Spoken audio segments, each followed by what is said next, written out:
listening to the Rugby Coaches Corner podcast with your host, Andy Plimer. Bringing you up-to-date coaching concepts from the world of rugby.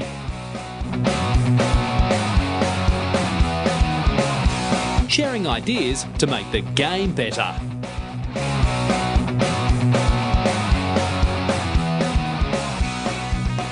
Okay, welcome to episode number 75 of the Rugby Coaches Corner podcast. I'm your host, Andy Plimer, and joining me today is Jeremy Holt. Jeremy is an occupational psychologist, leadership coach and facilitator from England who works with high-performance teams in business, sport and the military. His company, the Centre for Team Excellence, specialises in applying behavioural science to develop great teams and has been working with the University of Sussex in an attempt to understand the psychological factors that make teams great. He's also a grassroots coach with 15 years experience, and it's a pleasure to have him on the show. So welcome, Jeremy. Hi, Andy. Thanks very much. Thanks very much for inviting me on. It's really great to join this long list of very esteemed people from rugby. And I listened to the podcast with Stuart Lancaster that you did just recently, and I thought it was fantastic. So there's a lot to live up to. Awesome. Looking forward to it. Yeah, well, you're on the top of the list now. So there you go. Well, thanks for that. Yeah, and that was the one with Stuart was great, and he only had 30 minutes, and I reckon I could have talked to him for 3 hours, but it's got a lot out of that. Yeah, he's fantastic, and I think when history kind of looks back at it, my hunch is that he'll end up being England coach again at some point, because of all the things he's learned from his experiences, and he'll be the guy who brings the World Cup back.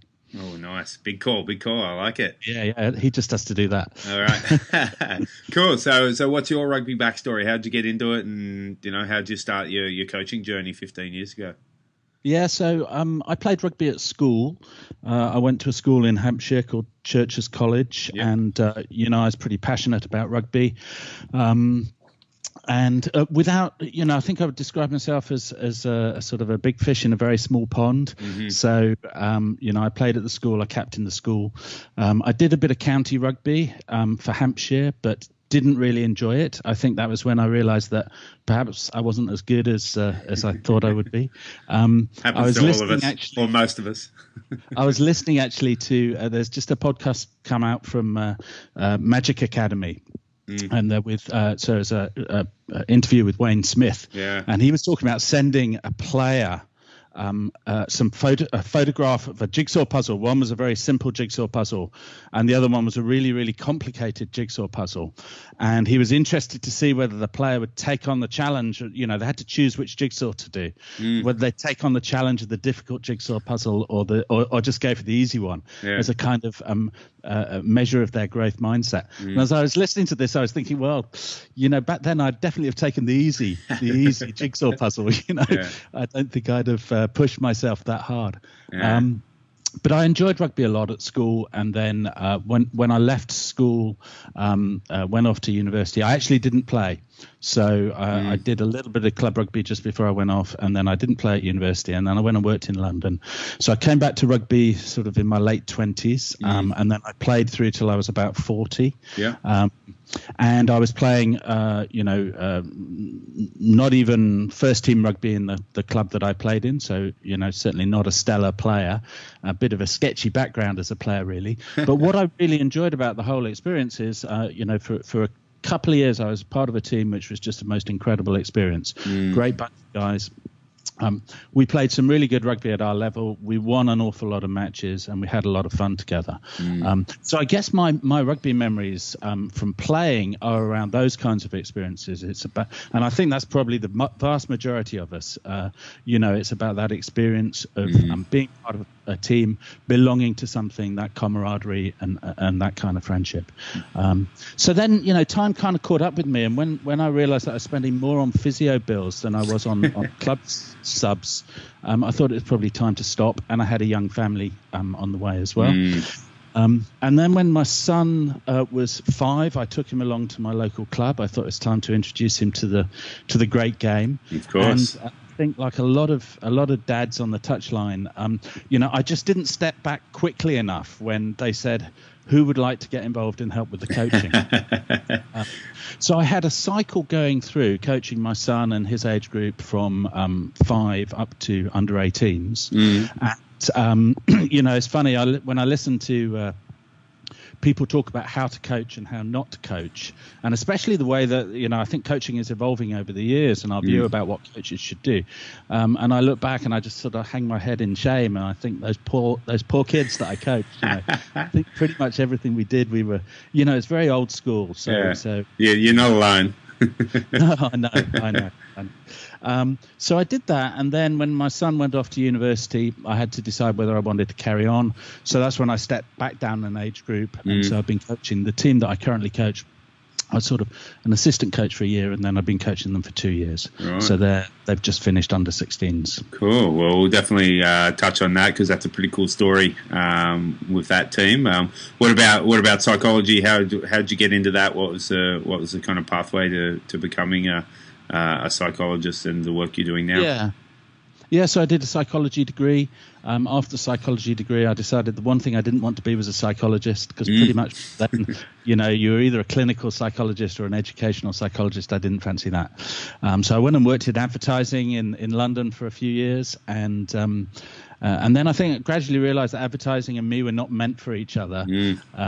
And there was an opportunity to go and do a master's degree in this emerging field, which was occupational psychology or organizational psychology, business psychology, whatever you call it, at a pretty decent university. So I thought I'd take that opportunity. So I quit work. I went and studied full-time for a year, and then I went through and after that I got a job and went through the chartering process, which is a kind of professional qualification that they give in the UK. So you have to have supervised practice in order to get through the chartering. So that was actually now quite a long time ago. So that was back in 1993. So I've been working as a psychologist ever since then. I set up my business in 1999. And I did, to start with, I was doing all the kinds of stuff that occupational psychologists do. So that's a lot of assessment, designing psychometric tests, all those kinds of tortures that we put people through. And then I started to get more interested in teams, what was happening in teams, and leadership. And I was asked by a client if I wanted to get involved and pitch for some leadership training. So this was a big investment company in the city. So I thought, that would be a cool thing to do. Went and did that. Course went really badly. So you learned a lot. Yeah, exactly. So isn't that when you learn your most? Yeah, I mean, exactly. We debriefed with people after the course and said, what is it we thought you got this. And then it looks like, in the evaluations afterwards, some people were actually viewed as worse leaders after the training than they had been before. And what they all said was actually what happens is that they go off on training and they go through this experience and they're really fired up to go back and be this kind of leader. And then they get back to reality of their teams, and everyone goes, don't worry, he's been on a course. Just in 2 weeks and everything will go back more. So it was the resistance to change within the system which was stopping them from becoming more effective leaders. And so I started to get really interested in that. And that's when I started looking at teams and getting involved in working with teams. So I've been doing that now for quite a long time. Most of my clients, certainly originally, they were all in business, so it's sort of corporate clients, traveled to a lot of countries, done a lot of global leadership training programs. And then around about 2007, I got an opportunity to do some training on high-performance teams for senior officers in the British military at the UK Defence Academy. So I started doing that. So that was very cool. That was running workshops for like 2-star officers. So they're sort of, 1-star officers. So they're kind of like colonels and brigadiers, that sort of level. And then that spawned into doing some work with more senior teams, so 2- and 3-star officers. So these are now generals and admirals. And these are the guys who are running parts of the defence capability in the UK. So like Joint Helicopter Command, the Surgeon General. I even did work with the Chaplain General, who's in charge of all of the kind of religious services for the defence across the 3 services. So got lots of interesting experiences from doing that. and starting to see how the kind of work that I was doing not just applied in a sort of business environment where, let's be honest, if you mess it up, the worst thing that happens is that you lose a bit of money. So the pressure's not so intense. But take it across into a defense environment and you mess it up and people die. So they take it really seriously. And so you've got some people who, although this is not the idea that we have of the military, they are actually very receptive to new ideas and really genuinely trying to improve what they do. So that was cool. And then the sport piece came in sort of, let's think, it was probably about 6 years ago. So two things happened at more or less the same time. So one was that I felt that there was a gap in the research around actually what were the dynamics of what was happening in teams that meant that some teams really excelled whilst other teams failed to get that synergy. So I approached a guy called Rupert Brown, who's a professor at Sussex University, and he's one of the leading experts in the world on group processes. And I said, can we do some research? How can we collaborate? So we started a research program. So that happened. And at about the same time, I also met a guy called Anton Oliver. So Anton, for those who don't know, played for the All Blacks for 13 years. He started off being a contemporary of Jonah Lomu, and then he finished his career in 2007 in the World Cup quarter-final where the All Blacks lost. He was involved in the All Blacks during that transformational period. For sure. Anyone who's read the book Legacy will kind of know about that. So that's sort of around about 2003 to 2007. They totally transformed themselves. So talking to Anton, I started to appreciate that the kind of stuff that I've been doing with the military was exactly the kind of stuff that the All Blacks have been doing as well. So that sort of started getting me involved in sport. Then the research at Sussex became very sports focused. So we actually ended up researching some sports teams, and that gave me the opportunity to start working with some sports teams. Okay, cool.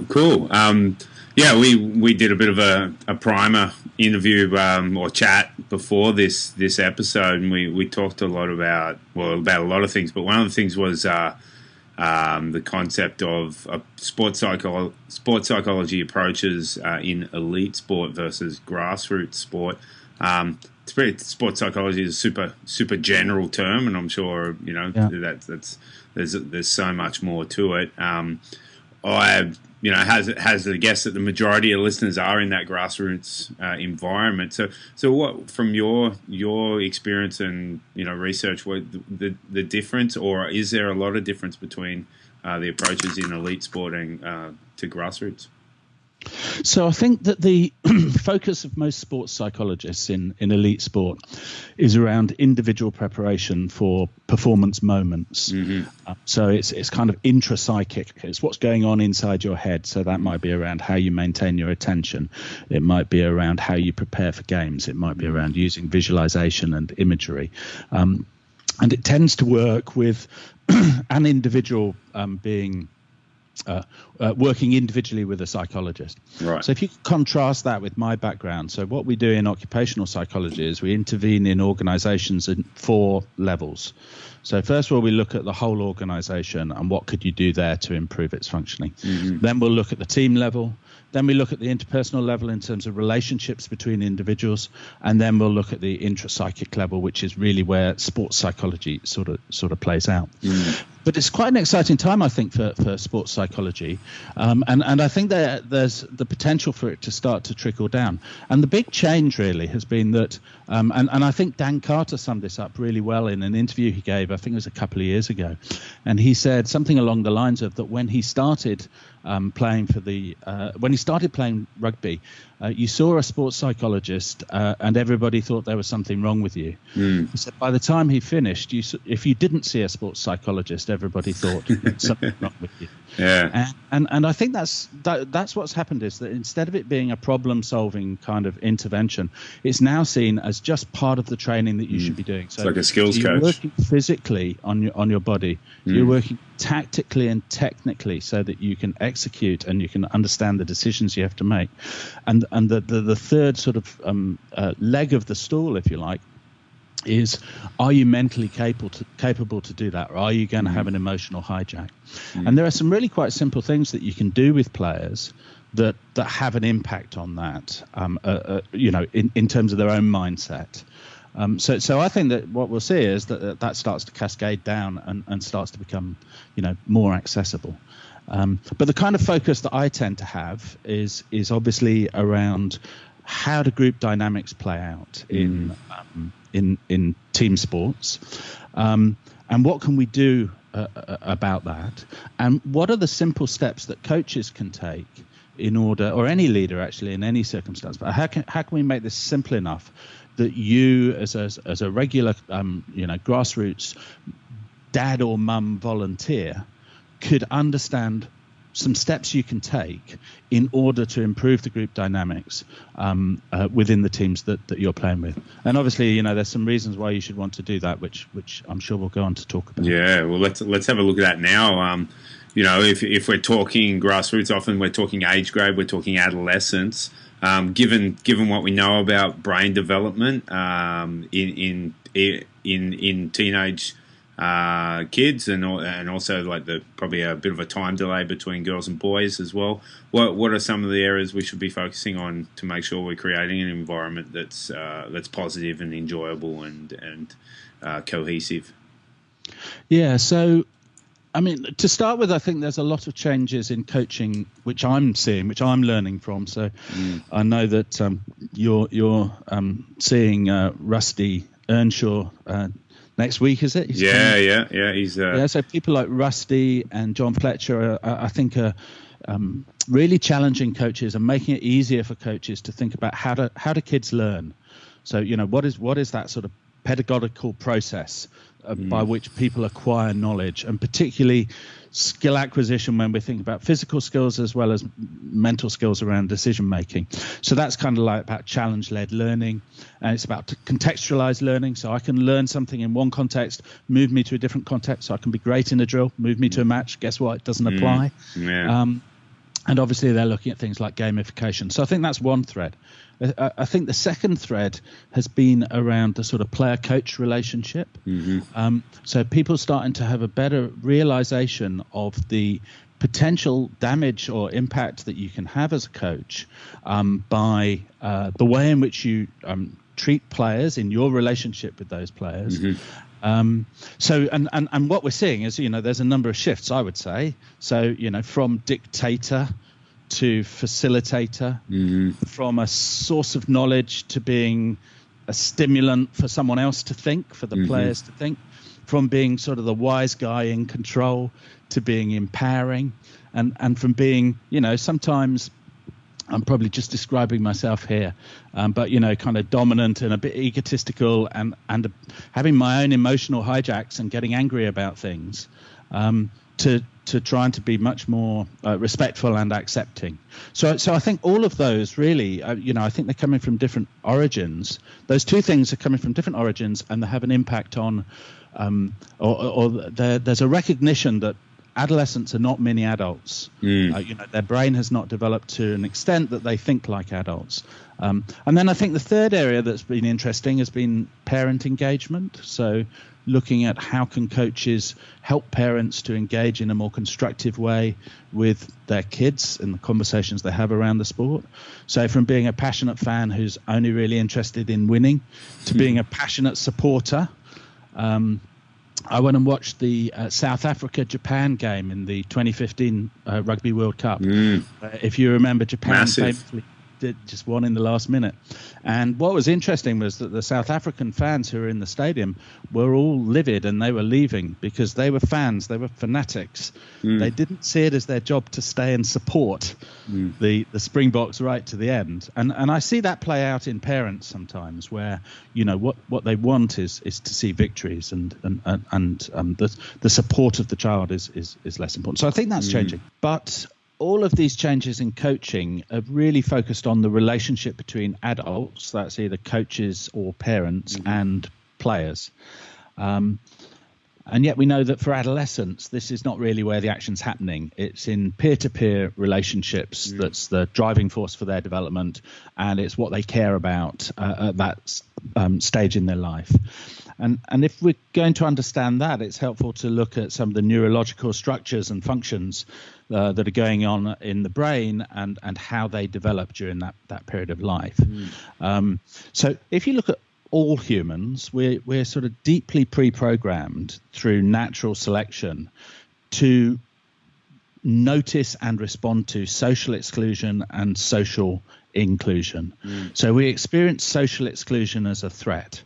There's been 230,000 generations of human beings, and only 13 of those generations in a post-industrialized society. So before the Industrial Revolution, people grew up in a small town, they lived in a small town, they grew old in the town, they died in the town, and if they were excluded, then they didn't survive. And so those who were who were tuned to recognizing when they were getting excluded were the ones that survived, and that's the evolution of the social brain, if you like. So what happens when people experience social exclusion, and here I'm thinking particularly about peer exclusion, is that we interpret it as a threat. So it triggers a part of the brain called the anterior cingulate cortex, which is sometimes referred to as the suffering zone of the brain, because it's also the part of the brain that's triggered when you experience physical pain, and it causes your body to release cortisol and noradrenaline. So we experience exclusion in the same way as we experience any other painful situation. It's a threat to us. It makes us want to fight, flight, or freeze. And the opposite happens when we experience inclusion. So when we experience inclusion, our brain releases a chemical called oxytocin, which is the happiness hormone. It's the natural opioid which makes you feel good about yourself and makes you feel joyful. So that's for everybody, that process is happening, and it's why we get stressed when we feel excluded, and why we are very motivated to feel included. But in adolescence, so that's in the period of from puberty through to about 24, the social brain is developing. And that's happening in the prefrontal cortex. And there's two main bits to that which are happening. One is called mentalizing. So this is the point at which you start to understand that other people see things different to you, and you start to be able to interpret how they will respond to situations. And the second element is around the development of our self-concept and defining our membership of social groups. So those experiences that adolescents have of being included and excluded have a big impact on the way in which their brain is developing. And something else is also happening. So there's the part of your brain which controls your emotions, the limbic part of the brain, develops earlier than the part of the brain which controls your social thinking, so the prefrontal cortex. So the limbic brain, so putting this into layman's language, Steve Peters' model, the chimp paradox. Steve talks about the chimp who sits inside your head and says, go on. He's annoyed you. Go on, punch him. Or, whatever it is. But it's that sort of emotional hijack. That part of your brain is mature from the age of around about 12, saying, so you've got a fully grown chimp in your head, but the human part of the brain, as Peters would describe it, the bit that regulates you and control you, is still immature. And so it's unable to control those emotions. Right.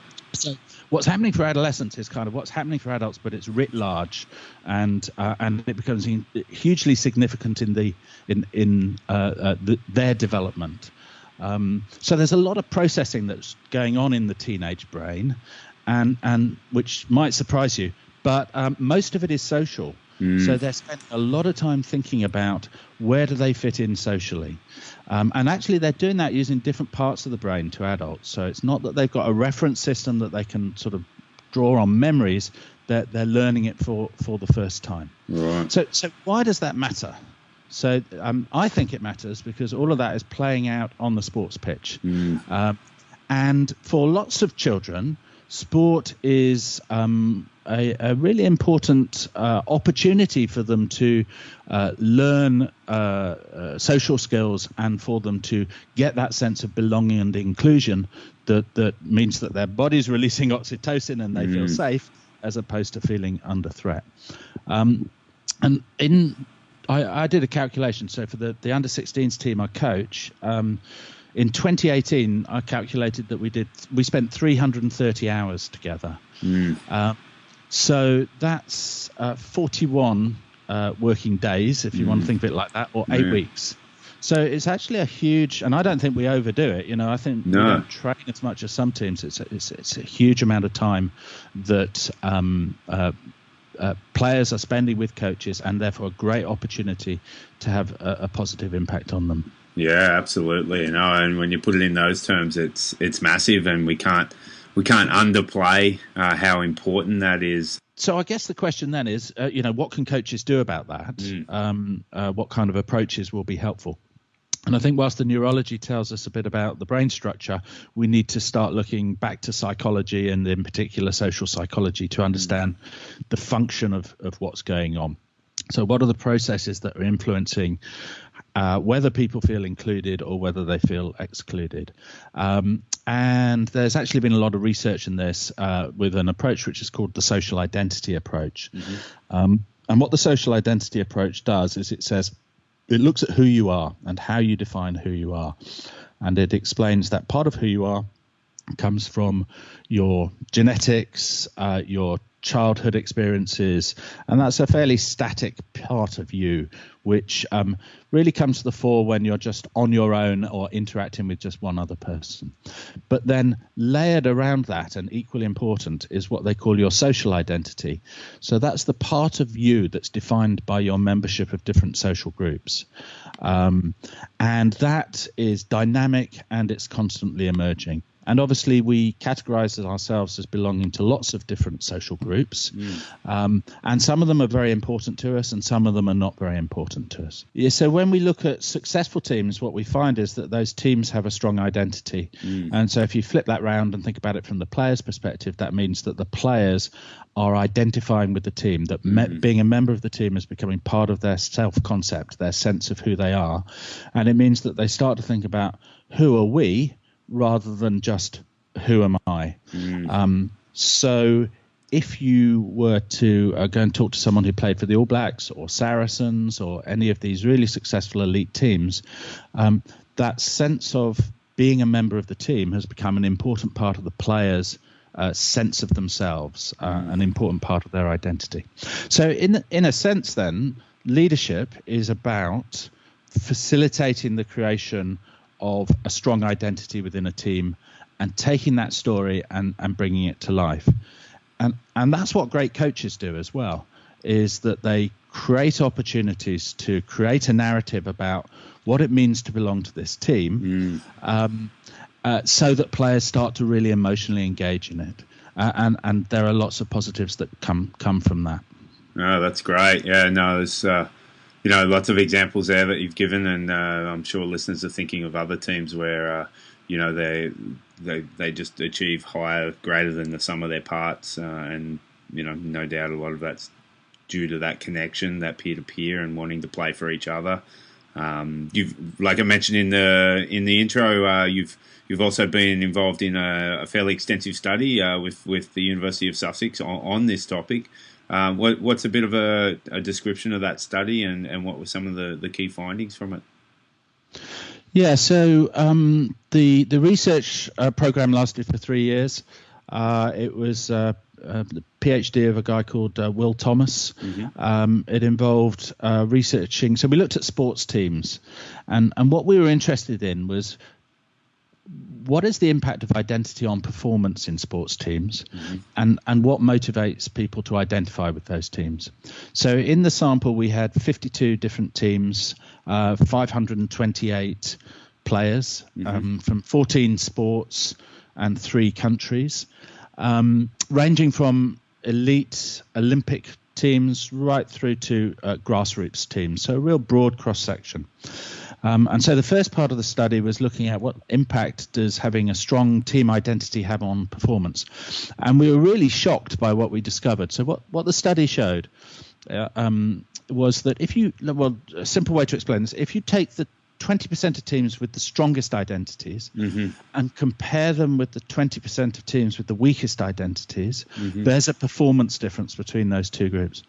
And the performance difference is 53%. Wow. So we're not talking about a marginal gain here by having a strong identity. We're talking about a massive gain.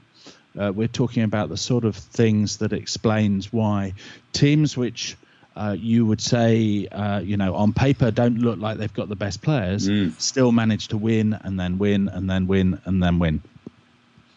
The second part of the study then looked at what motivates people to identify with teams. So what are the component parts of that strong identity? And that piece of the research found 5 sort of foundational beliefs.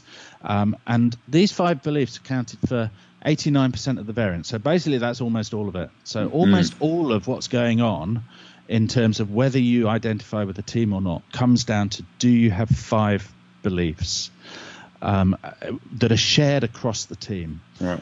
And that's the place where coaches can get involved. So what we've done is we took a lot of that psychobabble and mumbo jumbo and we turned it into a simple model. And that's what we train to military leaders, to business leaders, and in what we use in sports as well. And it's a model called TRIBE. And TRIBE is an acronym. It stands for traditions, relevance, identity, belonging, and effectiveness. So these are the 5 beliefs. So if in a team, you can create some beliefs, some shared beliefs. So this is about setting up conversations and discussions and reaching some kind of agreements around, first of all, traditions. So what has made us successful in the past that we need to keep, that will help us to become successful in the future? So what is it that connects us across time? The second is, who cares about what we do, and what about what we do matters? So what's important about this, which is beyond, just me, and almost certainly what's important in all of this, which is beyond winning. The third element is identity. So what's our magic? What makes us different? What gives us an edge? What's our trademark, if you like? And in a sporting context, if you're looking at high performance teams, that needs to relate to something that helps you win on the pitch. The fourth element then is, so we call it belonging. So that's about answering the question, what makes us feel that we belong to this team, and what do we expect of each other? That's key. And the fifth one is effectiveness. So what are the capabilities that we need to be successful? So if you take those 5 conversations, those 5 questions, and you reach a point where all of the players within your team would answer the question in a similar kind of way, then you know that you've got an identity which is going to be strong, it's going to be clear, and it's going to be compelling for the players within the team.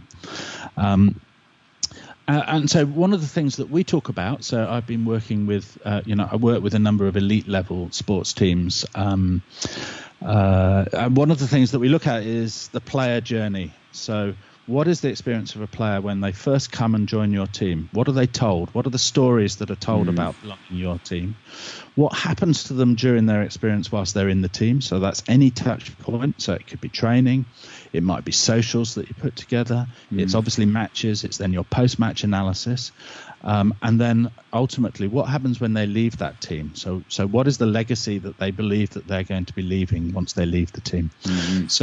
So if that's a coherent kind of story, then and it doesn't have to be a complicated story, but if it's a coherent kind of story, then you get a lot of benefits which come from having a strong identity. And incidentally, so our research was around performance, but it was building on other people's research, and there's some really interesting findings. So teams with strong identity, people learn more quickly. That's cool. They're more innovative. They put more effort in. They report higher levels of well-being. They talk about higher levels of satisfaction. They show much greater levels of resilience. And then some things go down. So their experience, the experience of stress is reduced. You see less politics and cliques and infighting. You see less selfishness. People report lower intention to quit, and also actually, sickness absence goes down. And there was some research which was published just a couple of months ago, which looked at grassroots youth teams and player retention. And what it showed was that teams with stronger identities retained more players than teams with weaker identities. And actually, when you think about it, it kind of makes sense, because what we're talking about here is creating a situation where I really, I kind of fallen in love with my team, where it feels like a family to me, where it feels home to me, where it feels safe, where I have friendships and I have trust and I feel respected. And so, of course, people are going to experience less stress. Of course, they're going to be more resilient, because they feel if they make a mistake, well, they're not going to be blamed and shamed. Of course, they're going to learn quicker, because they're not having all these kind of anxiety hijacks, because they're suddenly thinking, whoa, was that an exclusion that was going on? Teenagers are very brave in some ways when it comes to drinking, driving too fast, smoking fags, that kind of stuff. But socially, actually, they're often quite timid. So you ask them to put their hand up and say something when you're doing a coaching session, and be the first to speak in feedback. That it's pretty hard to do sometimes. And it's usually just the same old faces. So you're creating an environment where it feels very safe for them to be able to express themselves and kind of be themselves. Yeah. Well, that's cool. Like I like the story, because you're doing a lot of this as your profession, where you're facilitating with groups and teams and things like that. You're also involved in research, which you just talked about. But not only that, but you're doing it on the field as well with your U16 team, which I also mentioned in the introduction.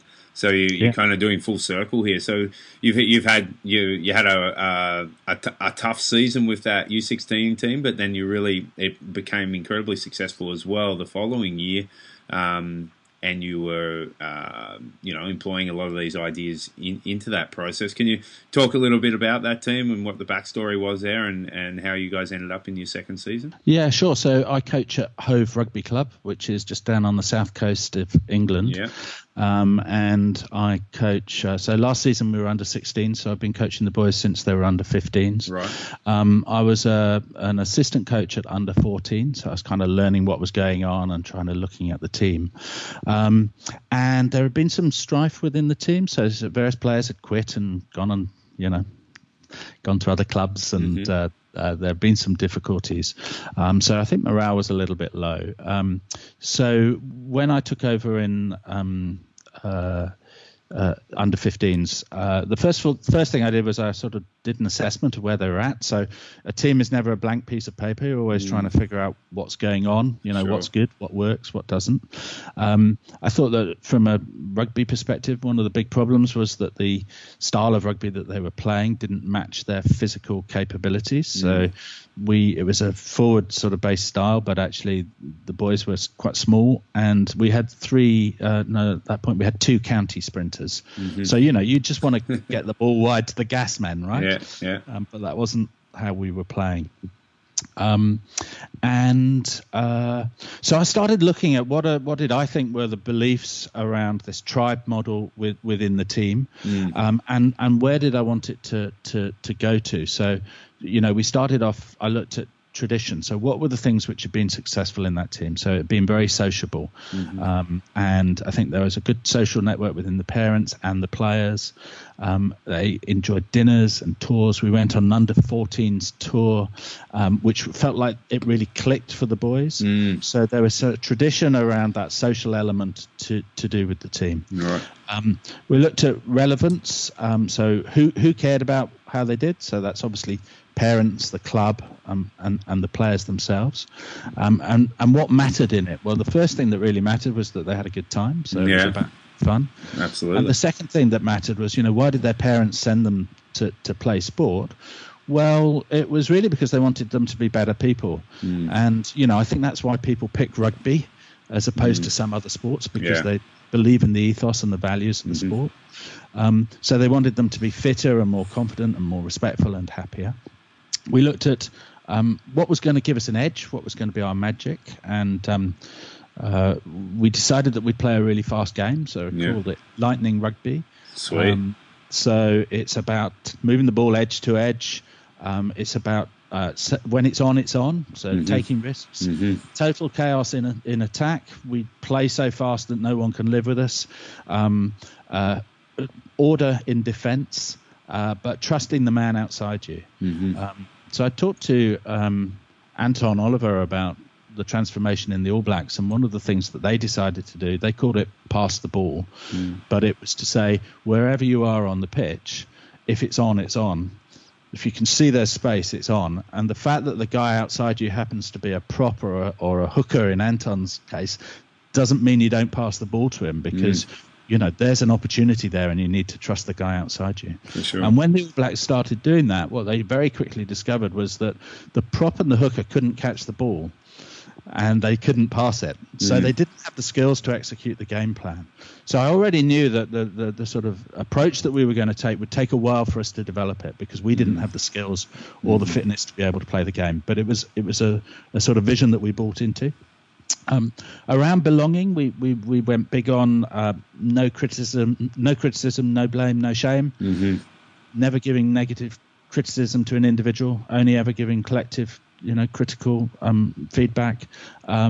Always focusing on solutions as best we could. Being positive.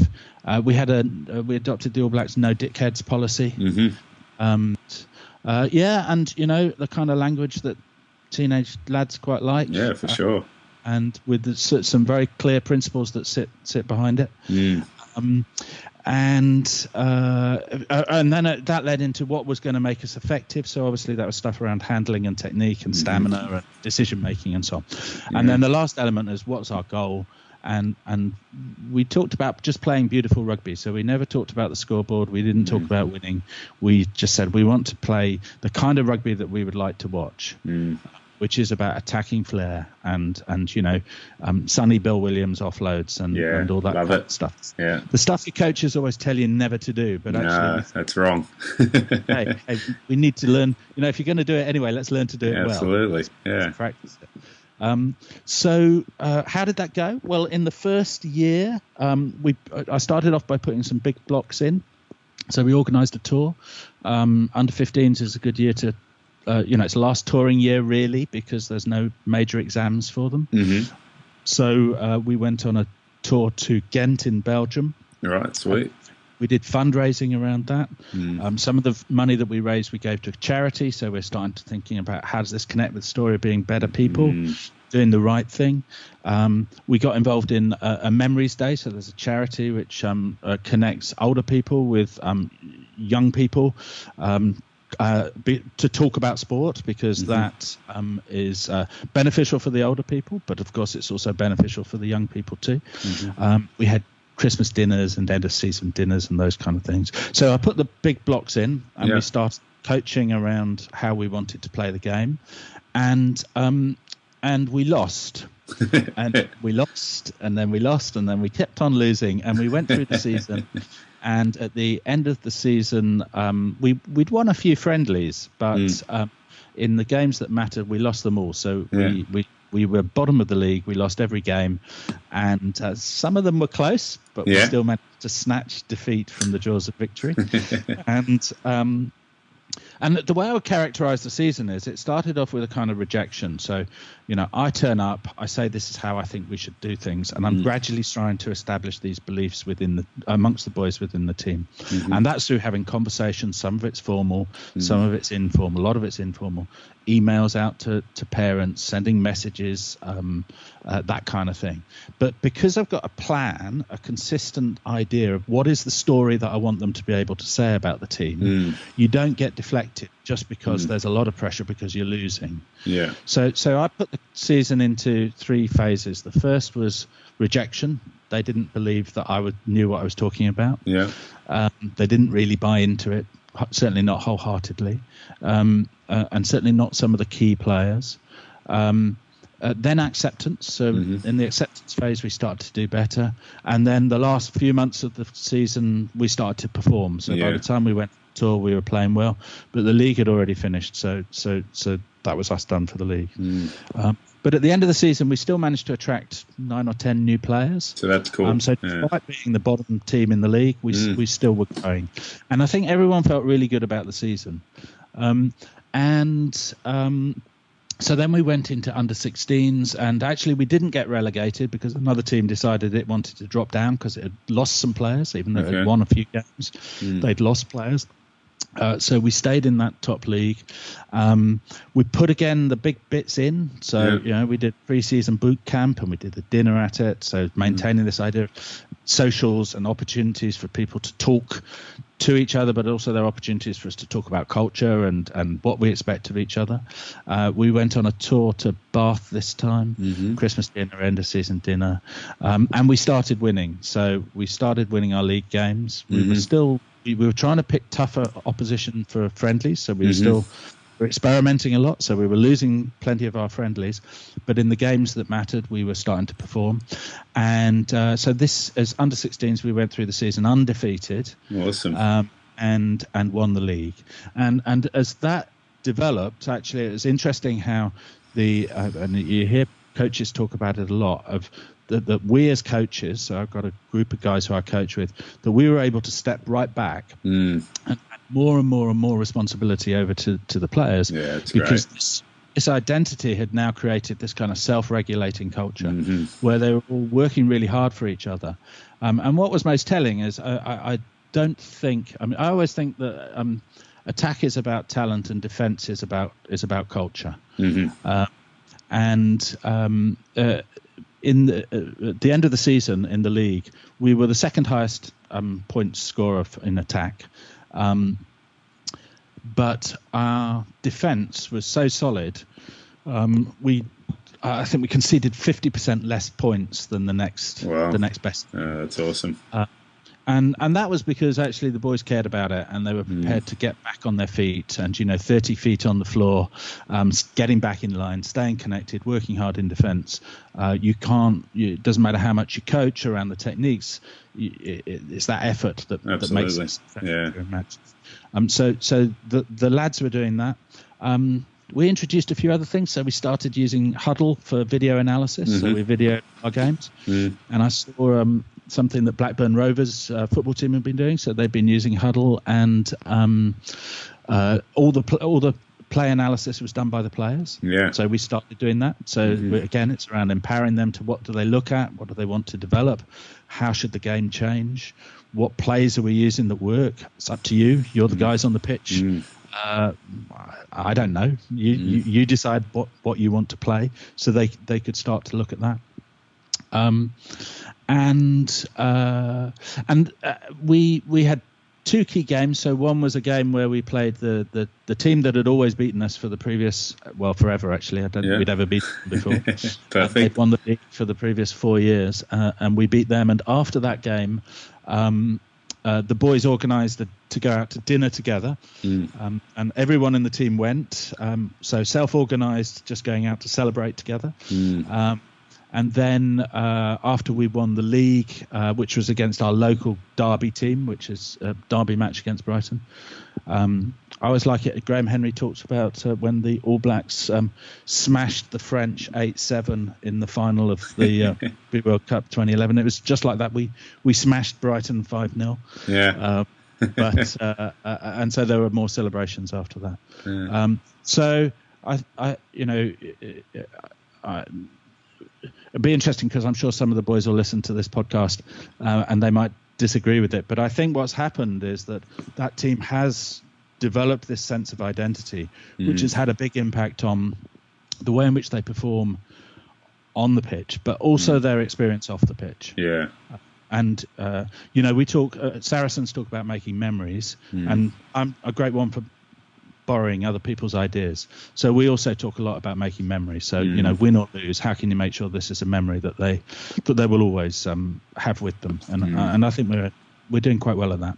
Awesome. It's a fascinating story, and it's great to see it all be put in place from a kind of theoretical framework and background. So really, really encouraging stuff, and so much there for coaches to grab for their day-to-day work with their teams. All right. Well, we always end each episode with the same final 4 questions. When you first got into rugby back in the day, who was one of the players that really got you excited about the game? Yeah, back in the day, you see, the trouble is when I was a kid growing up, starting to get into rugby, the only team that seemed to be any good was Wales, and I'm a very passionate Englishman, so there were all these amazing Welsh players, and I couldn't really select any of them. But there was a guy, a winger for England called David Duckham, who really stood out. Yeah, he was one of these characters who seemed to be able to change direction through a 90-degree angle without slowing down. Whilst running flat out. So he was just an incredible runner. Then a bit further on, players like Peter Winterbottom, and then Mike Teague. So I played in the back row when I was playing. So players like that, real tough, hard players. Players like Jeremy Guscott. And then going up to 2003, I often say that the happiest days in my life has been, when my kids were born, when I got married, and when Johnny Wilkinson kicked that drop goal over the posts in 2003 to win the Rugby World Cup. So any of those guys could get into my top list as well. Cool. We don't usually talk about 2003 on the pod, but I'll give you that one. That's your free shot there. And what about now? Who are some of the players you like watching? Yeah, so I mean, I think the outstanding player, certainly in England and possibly in Europe of his generation, is Danny Cipriani. Yeah, awesome. I understand why you might not put him into a team, but I think that it's a big shame, and I think it's been a big shame for England rugby that he hasn't got more caps for England. Yeah, but I just think the way that guy sees space and manages to create space for people around him is just unreal. And I put in someone like Bowden Barrett. I mean, obviously you've got Dan Carter. Would be in that category too, but someone like Bowden Barrett, I think, is just always a joy to watch. Faf de Klerk, just an outstanding example of someone. I don't know how tall he is, 5'7", 5'8", probably. But just an incredible specimen, and he reads the game so well, and he's got amazing skills. So I always like watching him. And then I guess in the forwards of the up and coming players, there's a guy called Ellis Genge, who's a prop who I just think has got an amazing edge, and he's got a great backstory as well. Yeah. I just like watching him play. He's got a lot of skill, and I think he's really developing. And Tom Curry, who's a open side, the open side that England need. So again, just an excellent player. Cool. All right. Third question: what about coaches? Who are some of the high-profile coaches you like? What the way they operate and what they're doing? Yeah, I was thinking about this, and rather than just picking a single coach, I would go for a dynasty, and that would be the All Blacks dynasty. And I think it started actually with Wayne Smith. Yeah, absolutely. Back in 2000. Yeah. And I know that then, he got sacked after a couple of games that didn't quite work out for them. But I think that he started something then. And then there was the sort of glitch with John Mitchell, I think it was. And then we went on to Graham Henry and Steve Hansen. And I just think that to be able to sustain the level of success that they've managed to sustain is quite exceptional. Yeah. And for someone like Graham Henry, Graham Henry used to be a school teacher. He was a headmaster. Yeah. And in his early coaching days, he was a school teacher, right? Yeah, he was out authoritarian for sure. Authoritarian coach, and he transformed himself. Not always easily, but he transformed himself because he was really listening to the feedback of the players around him and some experts. And the glue that has bound that whole dynasty together is Gilbert Anoka. Yeah, so, well, you'd be right on his stuff too, for sure.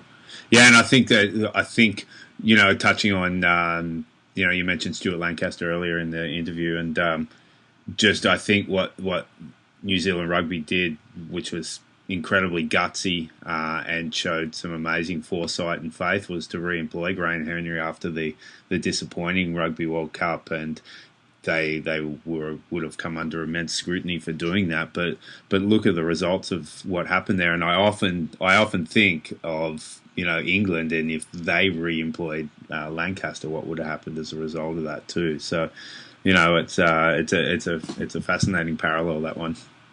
Yeah, and we when we had our initial conversations, we were talking about Ben Darwin and his work in gainline analytics and looking at how length of tenure of players has a positive impact. But that's also true for the length of tenure of coaches. Totally. And so what the All Blacks have had is a system which has been working through the whole of New Zealand rugby for 15 years now, and you really see that it sort of touches the youth system right the way up to the the full adult team, and everyone is aligned around that story, and the story, their identity story is really clear and very compelling.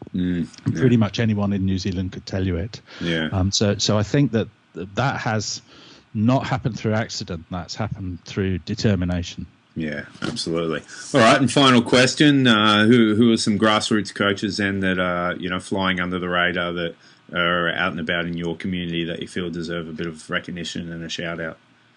Yeah, well, the guys I would name check are the guys that I'm coaching with. So we've got a small team, so we're going on to coach Colts next season. Wicked. And so that's Kip Wallace and Bryn Garish and Ryan Morlan.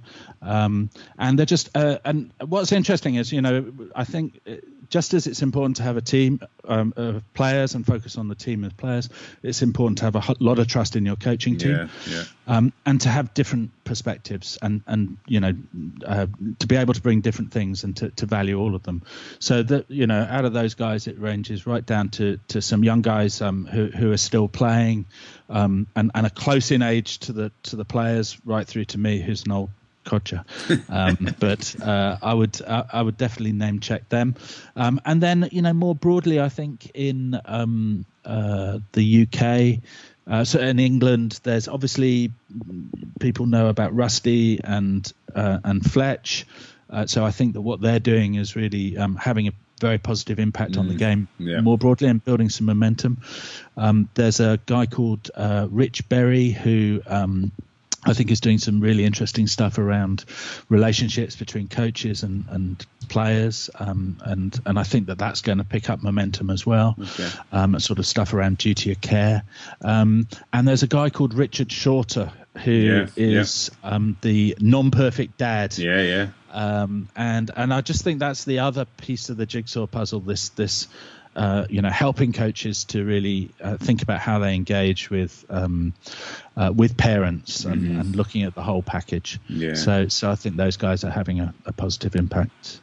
Okay, well, want to say a massive thank you, Jeremy, for coming on the show. This is an area that I'm fascinated in, and a lot of what you were talking about kind of resonates with not only what I do in my day-to-day coaching, but also experiences that I had as a player. So I think a lot of listeners will also get those kind of feelings as well. And I think, a massive amount of information that we can use from this, and definitely an area that I feel is underserved for coaches, and something that I think we can all work hard at improving with every team we work with. So really want to say thank you for coming on the show and sharing your knowledge. Yeah, it's a pleasure. Really enjoyed it. Cool. Awesome.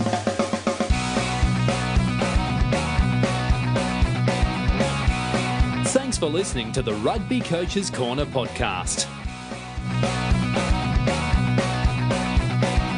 If you enjoyed the show, please leave a review via iTunes and keep listening for the next episode.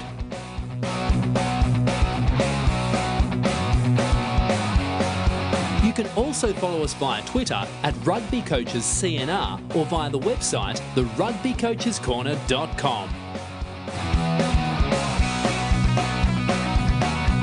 Until next time, keep sharing ideas to make the game better.